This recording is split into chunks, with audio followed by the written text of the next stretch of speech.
una-una, so ang pinaka-importante gyud sa tanan no nga among pangayoon is isali sa mga prayer nila no nga malampasan nato og paspas maka-recover ang ato ang mga kaigsuonan. Labi na gyud tong mga empleyado no sa Save More, sa Jollibee kay mao gyud to sila nakita gyud nato ang sitwasyon kung unsa kadako no nga problema ang ilaha karon. So mo to ingon ako, ginapadali nako nga ginapakuha nako ang mga listahan kay kahibaw gyud ko nga dili lang isa ka bulan no, pila kahiya ka bulan nga makabalik sila sa ilahang pag-operate o makabalik sa trabaho ang mga empleyado nila. And then iyon ang pagtinabangay lang yun no, kung naamay mga gusto magtabang siguro unya i-post namo sa page sa ato ang LGU kung paano sila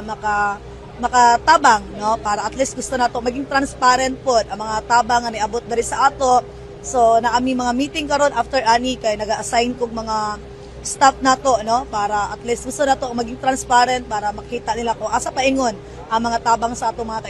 taigsuonan kung sakali na may mga magtabang.